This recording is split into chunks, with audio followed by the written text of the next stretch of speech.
method we're going to use this week is the subtractive method. I thought it'd be a good way to bridge the gap between drawing and painting, since we might not all have painting materials at our homes. I'm going to demonstrate in charcoal first, and then in painting, and then I'll show you guys how you guys can make the charcoal powder or graphite powder at home in a little still life setup. I've got some linen taped to a board, but you could use any smooth paper at home. And then I'm just going to coat it with some charcoal and wipe it so it smooths and pushes it down into the texture. And it's mostly a reductive process, but I'm going to lay in some additive marks here, going for the deep darks, since my first pass really didn't get that dark. Later on I'll show you we want to go a little bit darker. Now we can really see the benefit of this kind of process as we're getting back to the white of the paper or the canvas, and it makes for a nice smooth gradation, especially in that horizon. And you can see I pulled out the strong lights against the strong shadows there, and now I'm going back in and building up the deep darks.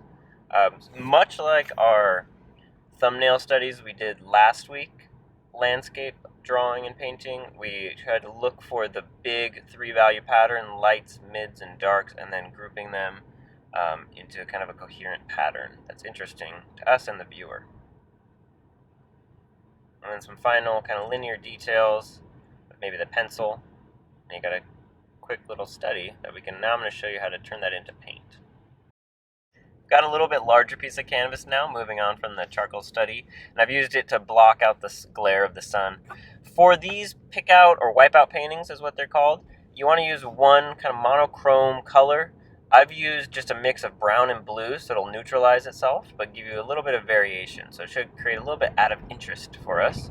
And then you just apply it straight to the canvas, and I use a little rag to wipe it out. If you're using acrylic, you can do the same thing, you're just going to have to work a little bit quicker before it dries.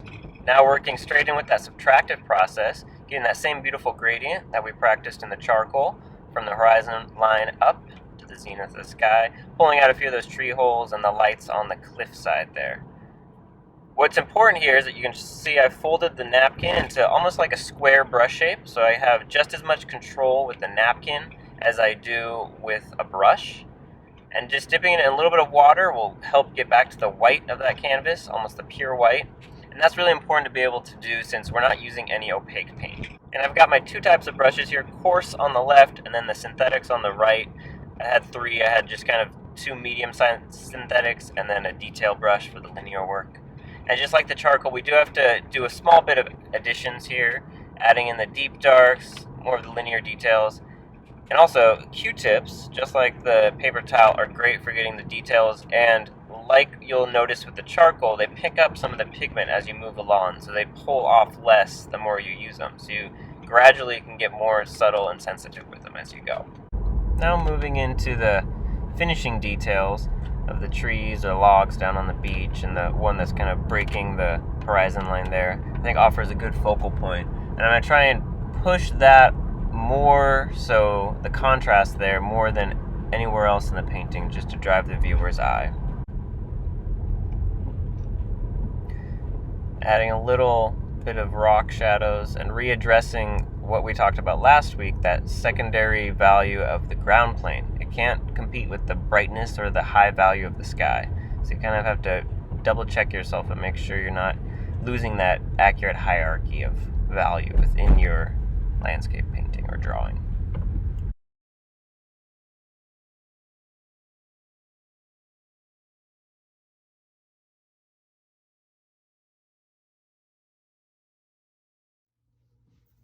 So this week we got back outside and drew and painted outdoors. And you saw me use a reductive method of drawing and painting.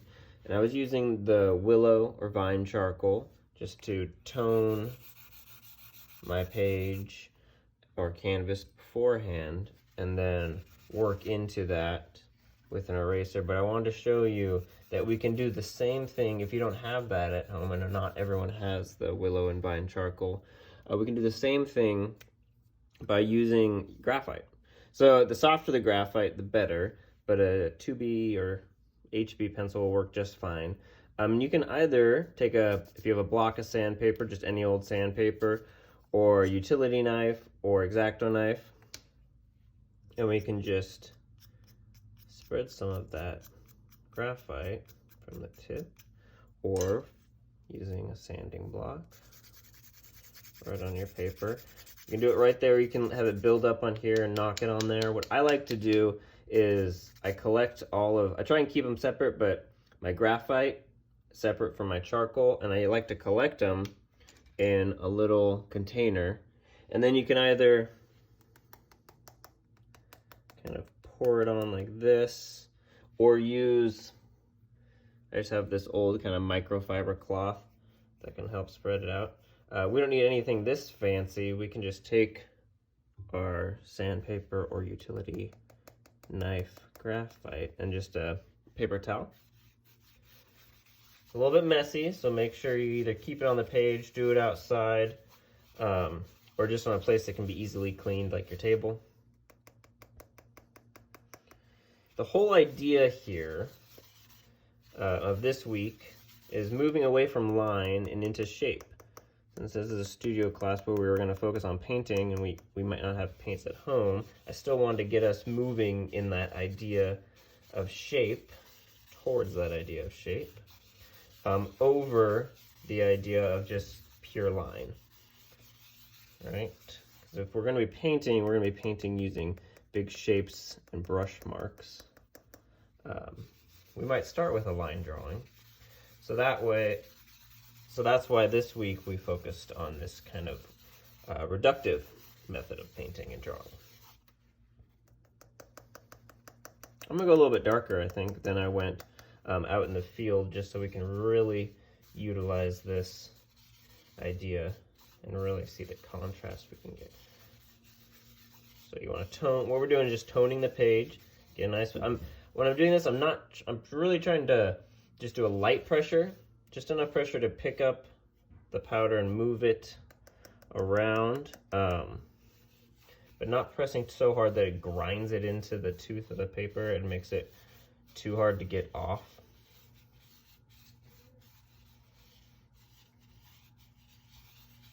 If you're outside, once you have this kind of laid down like that, you can just pick it up and knock it once and all this loose dust will fall off. But let's just look at a picture of the egg I took for the drawing class, and we can start to work reductively. First, I'm going to start by kind of establishing. We can just use a napkin and eraser.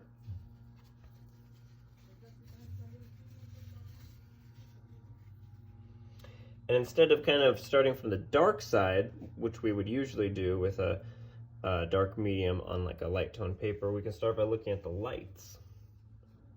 So for the egg, we have the kind of background.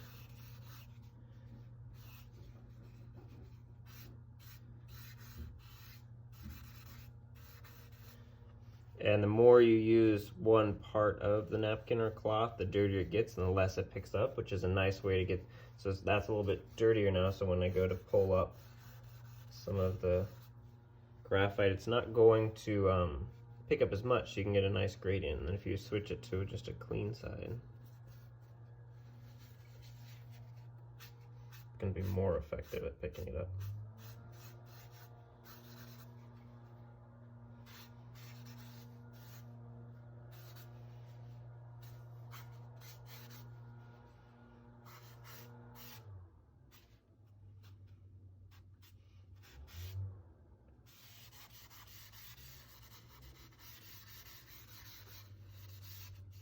And if you go back and watch my drawing video, I know this is the studio class, but if you have time and you watch that drawing video, we're getting to the point where we're putting in the shadow shapes, and I was kind of wishing I took this approach in part of it, because we're going to have so much dark halftone for the background that this is just a really quick way, and it gives you this nice image right away. So I'm kind of looking for the light and shadow still, and establishing the light shapes and dark shapes with this, but not getting back to the white of paper and trying to reserve that for where the highlight's going to be.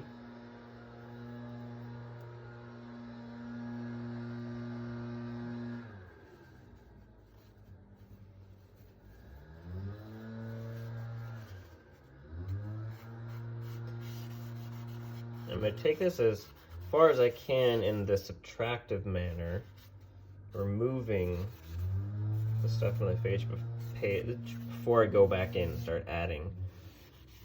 I think so often drawing is thought of as an additive process when you can get so much done with this subtractive process. And you get this really nice atmospheric quality, which made it great for painting outside. Okay, and then you won't be able to get super dark. I guess I gotta go back in and put some more. It's just gonna be harder to control the super dark powder. But I can go in and now add a little bit. And I would use a soft pencil.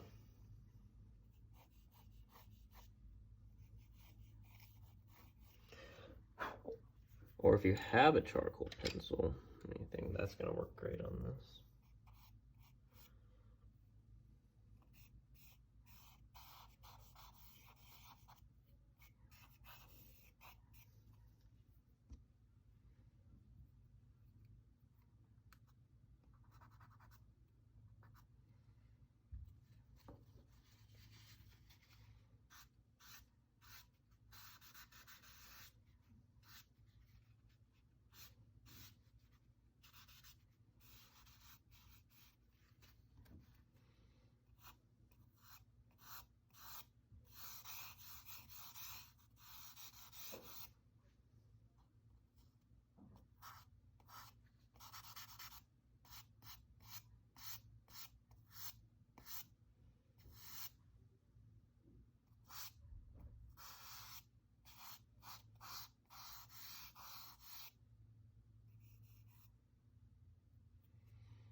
And then using a nice clean kneaded eraser, it's going to pull up a lot more than the cloth or napkin would alone.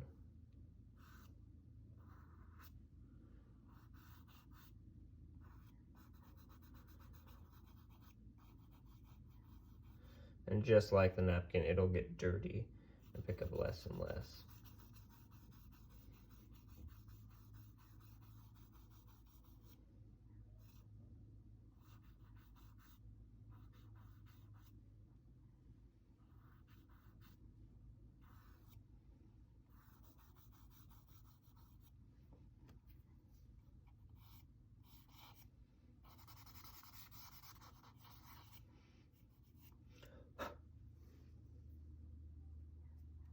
And then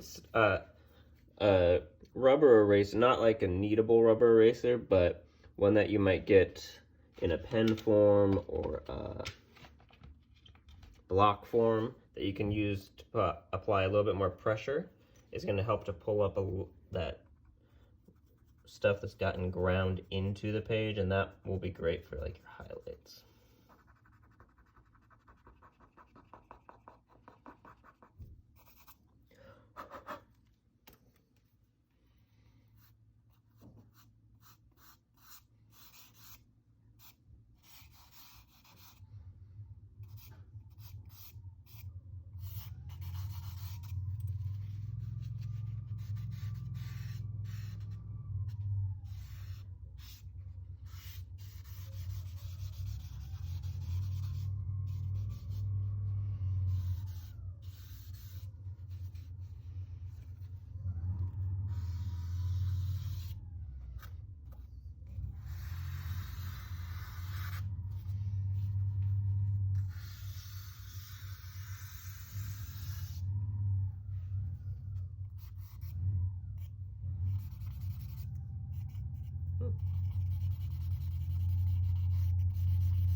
Okay, the whole idea here is not so much thinking in line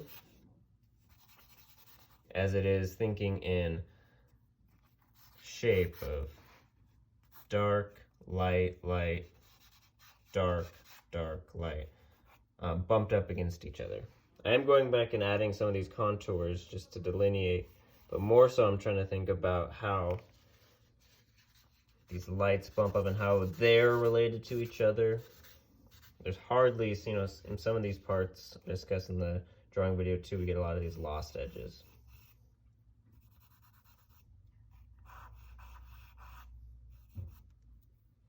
And that adds like a more realistic view of it too. Okay, so we're moving from line into shape. Same kind of concept we did with the thumbnails too. We were looking at consolidating value patterns, light, dark, midtones, and designing and composing with them. Now we're looking at it through more of a reductive process, but we're going to combine it here in the next assignment where we're going to choose our self-portrait, and then we will construct it linearly and then jump into light and shadow with this kind of method.